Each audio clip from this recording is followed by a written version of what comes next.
Ons bespreek vanaand beleggings in aandele. By my in die ateljee is Petri Redelinghuys van Herenya Capital, Chantal Marx van FNB Wealth en Etienne Viljoen van die Efficient Group. Hallo julle.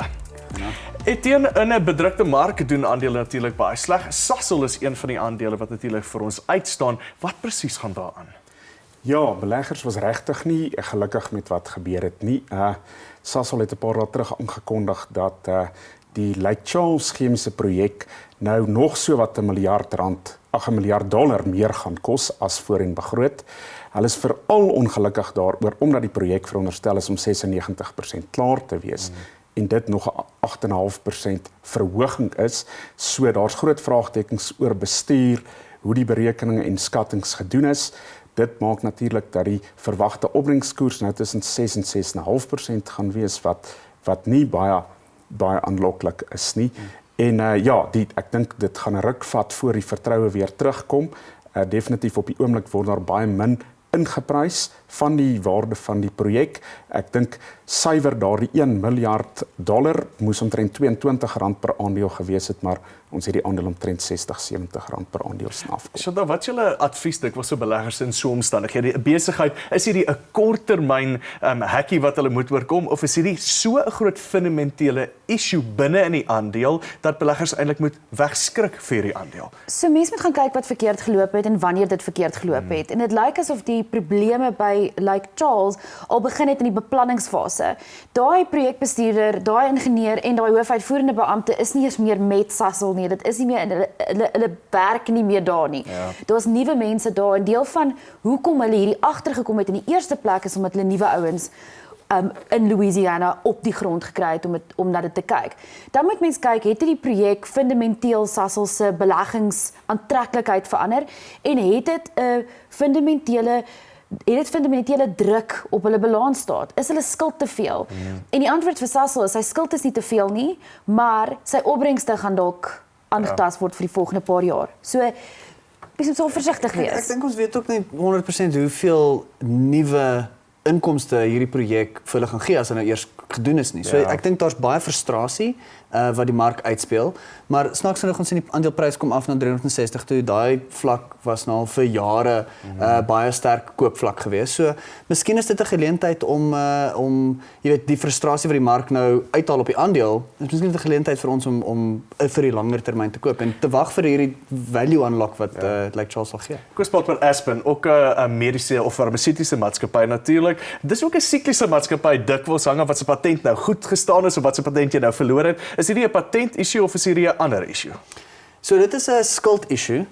Ons het bietjie vroeër daaroor gepraat, Chantal het baie beter verduidelik as wat ek dink ek sal kan, maar basies die probleem is dat hulle meet die skuld van die besigheid het teenoor die verdienstes wat die besigheid maak en die verdienstes van die besigheid verlaag hoewel die skuld stabiel is. So hulle is nou in 'n spasie waar hulle begin besighede of jy weet patente en goederes uitverkoop om daai skuld te begin af te betaal. En soos wat hulle dit begin afbetaal, so kom die verdienstes af, so dit lyk nie regtig baie veel beter nie, maar nou onlangs het ons nou gesien daar was 'n drug wat hulle verkoop het of 'n hele besigheidsunit wat hulle verkoop het, wat daar was 'n groot struikelblok gewees in Nieu-Seeland waar die reguleerder nie die jy weet goedkeuring gegee het nie. Dit het nou onlangs gekom. So daai transaksie gaan nou gedoen word en dit gaan natuurlik deurkom en baie van die skuld afbetaal wat bietjie beter lyk vir Aspen, maar in die langtermyn sal ons maar seker moet sien.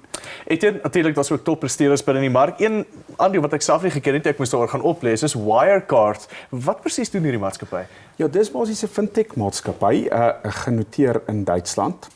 So hulle doen, ek dink nie ons regtig beter woord vir dit nie, 'n white label betaaloplossings. Hulle doen veral besigheid in Asië. Hulle het ooreenkomste met Alipay en WeChat en hulle werk in 11 Asie-Pasifiek lande buite China. En dit is baie aantreklik vir ons as gevolg van die groei in daardie markte. Chinese toerisme, 17 jaar terug was daar 10 miljoen Chinese toeriste. Nou is daar 150 miljoen Chinese toeriste wat in die omgewing om China reis en wat dan daardie betaalmetodes gebruik. En dan ook in Europa, hulle maak baas 50% van geld in Asië, 50% in Europa. Daar het hulle ook, so wat hulle sê, die sogenaamde contactless payment kaarte wat hulle veral groot ooreenkomste het met FIFA, UEFA en die Engelse Premierliga, wat hulle by die stadions loyaliteitsprogramme het en toegang tot die stadions bied. Is dit 'n plaaslike maatskappy? Nee, dis 'n Duitse Dis 'n Duitse maatskappy. Dit is deel van die DAX 30 indeks. Chantal Lewis, 'n meubelmaatskappy, mense sou dink die verbruikers is onder ongelooflike druk, koop mense nou ewe skielik meubels of hoekom doen hierdie besigheid goed? So daar's twee redes. Eerstens die kredietreguleerder is 'n bietjie rustiger op mense wat vir hulle self werk. So hulle het besef dat mense wat vir hulle self werk, het nie noodwendig 'n swakker kredietwaardigheid as iemand wat 'n salaristrekker is nie. Dit gee vir Lewis die geleentheid om meer krediet uit te reik aan mense wat vir hulle self werk. En dan die tweede ding is hulle het UFO gekoop wat 'n bietjie na die top end toe speel van die meubelmark en dis ook 'n kontant besigheid en hy het nogals redelik goed gedoen. So dit lyk net asof hulle 'n bietjie beter hulle kliënt leer ken en hulle kliëntebasis 'n bietjie diversifiseer. Daarom het ons eintlik gesien dat hulle verkope baie mooi gegroei het en dit het deurgesyfer na hulle winslyn toe. Petri, interessante besigheid, York Timbers, ek het weer eens niks van hulle geweet nie, ook op die webwerf gegaan en gesien, dis 'n papier en pulp maatskappy, meer as net dit. Hoekom doen hulle goed? So, daar's 'n paar goeders, timber of hout is eintlik baie ongekorreleer, ek dink is die regte woord, correlation is baie laag teenoor equities, so teenoor gewone aandele is dit eintlik histories tussen 1990 en 2007 was die soort van opbrengste van timber 12.8% teenoor die S&P 500 se 10.5%. So dit is eintlik 'n uitpresteerder teenoor equities in die langer termyn. Maar ook daar was 2 April transaksie waar hulle 'n deel van hulle soos 'n outlier property wat hulle het, aan Sappy verkoop vir R54 miljoen. So dit is deel van die rede hoekom ons nou hierdie verskriklike hardloop gesien het van R1.75 tot waar hy nou is, R2 iets. Julle, ons gaan gou 'n kort advertensiebreek vat. Ons neem 'n breek en bespreek daarna ons paneel se aanbevelings vir die maand. Bly waar jy is.